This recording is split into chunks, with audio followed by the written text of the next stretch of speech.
Thank you, gentlemen. And while we're on the subject of next steps, so you should know that as a result of this class's work, a legislative concept has been drafted, and it will be introduced this session, having to do with Pay It Forward.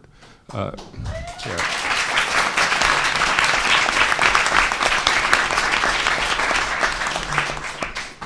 It will have a hearing and be considered in the House Higher Ed Committee.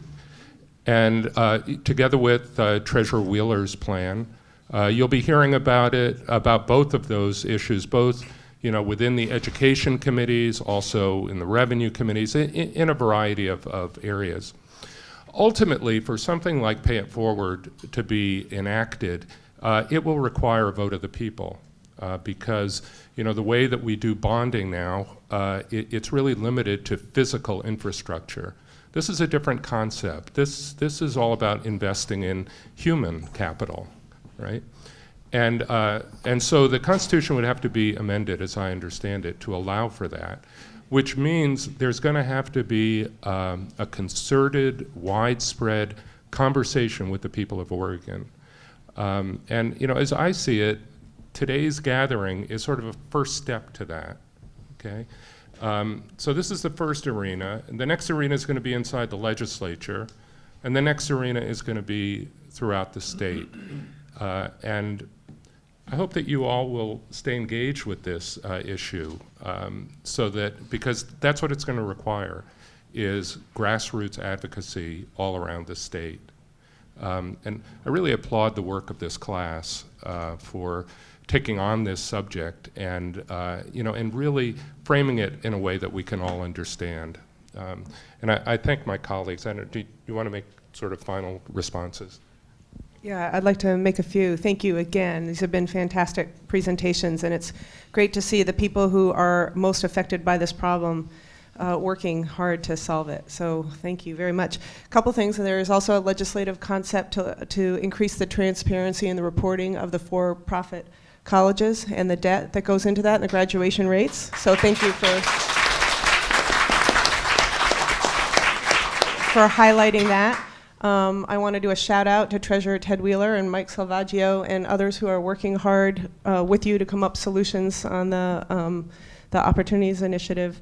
Wanted to just point out, I love the Pay It Forward idea, in part because of just these dilemmas we have in something like early learning. The 40-40-20, if we're going to ever make those goals, means that we have to get kids ready to learn and have a chance once they enter kindergarten. And we know there's a huge gap in our the way our society supports families and children under the age of 5, from prenatal through 5. That's a big push in this administration that I wholeheartedly support and wish we could do more for.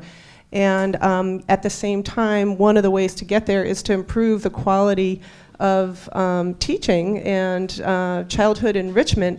And that's pretty hard to do on the child care salaries that are out there right now. And yet we want people to go to college, and yet when they come out, they're going to have even more debt. So the idea of attaching the repayment, the Pay It Forward, to a percentage of what you're making is part of the solution, not the only solution. We've got to get the salaries up for early childhood.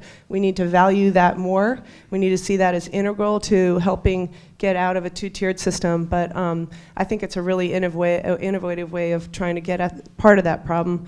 I just have 2 questions about the Pay It Forward. One is, has it been done elsewhere?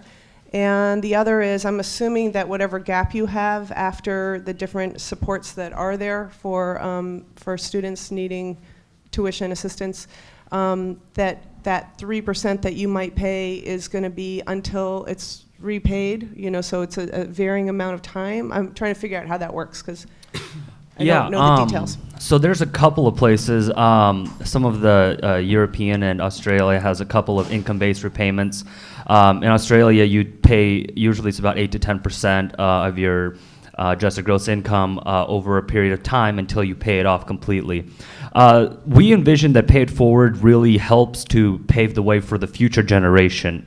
And as such, we believe that if we put on a specific time frame, that there will actually be more paid into the program than how much the student borrowed. But since this is a program that will then benefit future students, that we believe that it's beneficial in that aspect. And so that's why we have thought about income-based repayment up to the payment allowed, and also thought about perhaps extending it out in order to help the future cohorts that are going to be needing to have their education funded.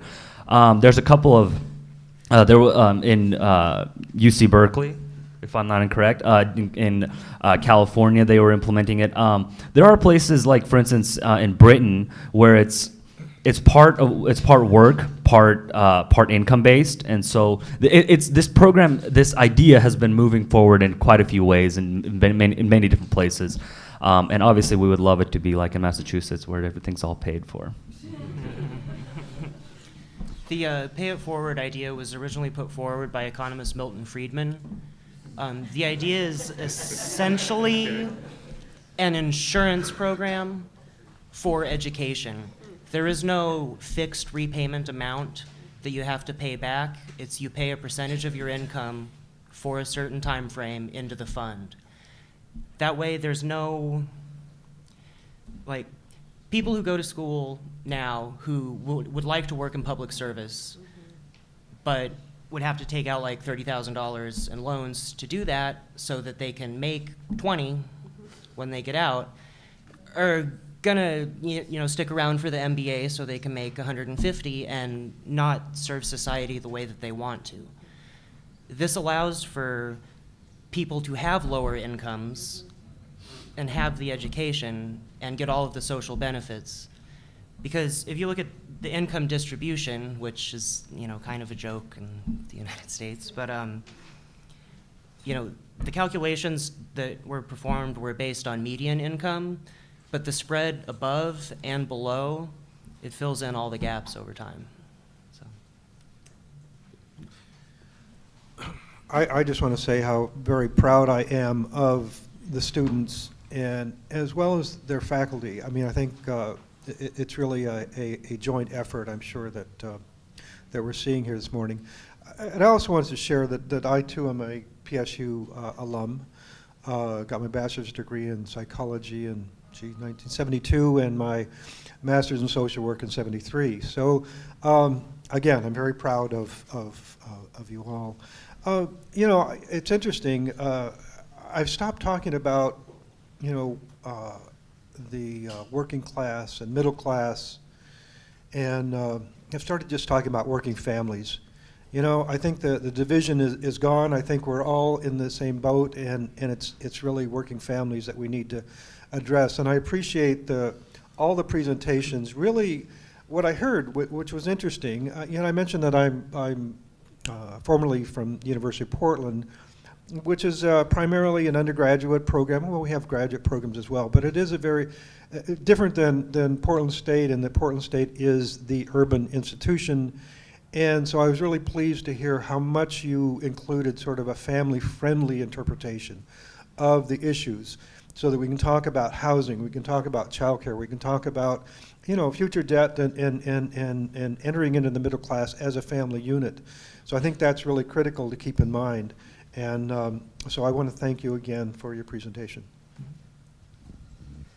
Likewise, we all know things are bad, but what I particularly loved about being a part of this panel today is that you came forward with some solutions. And we are elected to solve problems, but if there's one thing that I've learned in the legislatures, we can't solve them alone, and we need a lot of help. And I'm so appreciative that you brought some ideas forward, because I'm no longer on the Education Policy Committee, and I've been trying to think about what we can do about just the economic side of all the default in student loans that's going to be happening, what that is going to do to our economy.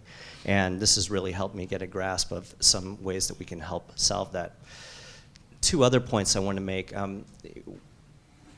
If you look at where state spending has gone and the discretionary part of it, Oregon is now spending more on its prison system, when you look at adult and juvenile corrections combined. We're spending more on our prison systems than we are on community colleges and higher education combined. Did you know that? We're spending more on prisons than higher ed and community colleges combined. And the reason I mention that is there are some groups working on that issue, and you might want to engage in them. How many of you ever heard of Frank Zappa? I might be dating myself.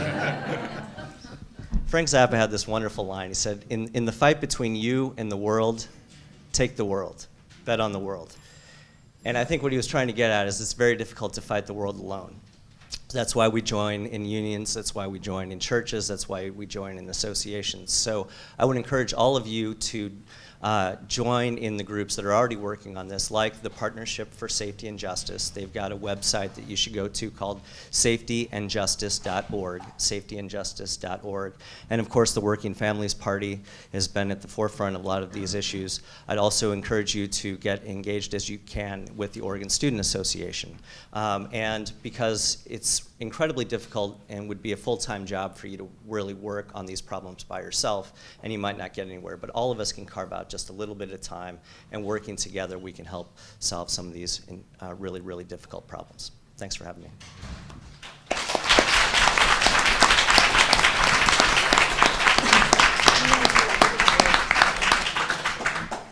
Thank you all. And this ends the section that we called the legislative panel. And in fact, a couple of our legislators have to go back to the business summit, and we're hoping they go to the session at 1:30 on higher education and funding and solutions and take some suggestions there.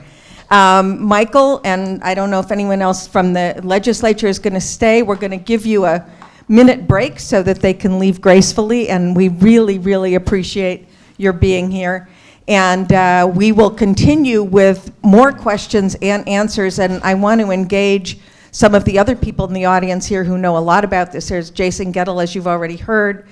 Bob Brown from Jubilee is going to speak. Sammy Alloy from the Working Families Organization is going to speak. Michael Salvaggio from the Treasurer's Office can help us out. And we have here Phil Kiesling, who used to be Secretary of State, and in that period of time introduced a very similar piece of legislation that went nowhere, but its time has come, and so we that's right, exactly. Take a 2-minute break, and we'll be back to get all of your input onto this.